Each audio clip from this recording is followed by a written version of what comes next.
was at work October 29th of last year, getting ready to leave the office for the day, walking out the door, when I saw a gentleman slither. I use the word slither because he came from the side. And I opened the door. He asked if he could use our phone and he needed to call his wife. I stepped outside on the sidewalk. He stepped in, turned around facing me, sat on top of the desk, dialed a phone number, and proceeded to carry on a conversation. At the time, I didn't realize he was not talking to anyone. I couldn't get him to hang up the phone. I kept telling him I had to leave, I had to leave, I had an appointment, and he wouldn't hang up the phone. He finally hung the phone up, stepped towards me, pulled me back into the office, and I remember seeing his hand shut the door, and I remember saying, "Oh my God, no." And he said, "You fucking bitch. I'm gonna kill you."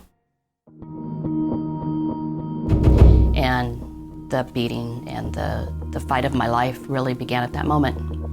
I had a couple of moments where I thought I wasn't gonna make it through. I wasn't gonna be strong enough. I still can see his hand on that doorknob and that doorknob closing. And I remember the feeling in my heart and in my stomach. I thought I was gonna die. And I do remember him picking me up and throwing me, and me spinning and hitting the floor. It was a wooden floor, so there was a lot of pounding on the back of my head against the floor. His fists on the sides of my head, my chest, my arms, my legs, just intense, intense beating. I remember his body was really strong. I felt like a rag doll. A couple of times I stopped fighting. I felt like if I stopped fighting, maybe he would stop beating me. And then I saw my kids' faces and knew I could not stop fighting. I had to keep fighting. I wasn't gonna stop. And this energy came, I just got this energy that I can't describe. All I had was my voice, and I used it. And I kept screaming. And at the right moment, the right person heard it and was there. And it was an off-duty sheriff's officer, and he was pounding on the door. The attacker looked up and saw him and got up and ran out the other end of the office. And then I fell out of the front office there.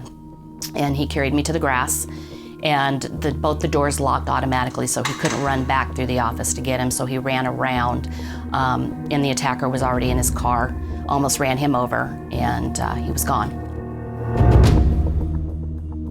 He's out there.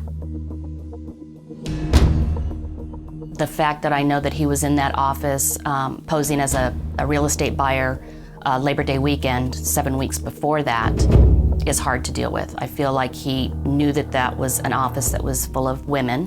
There was only one male agent.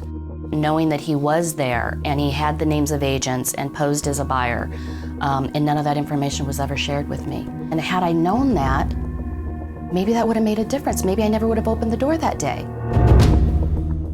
I know how important it is now to be aware and to be prepared and to have a plan.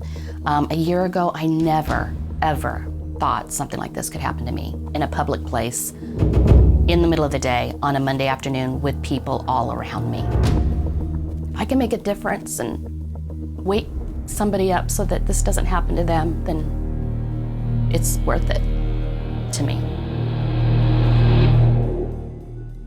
He's out there.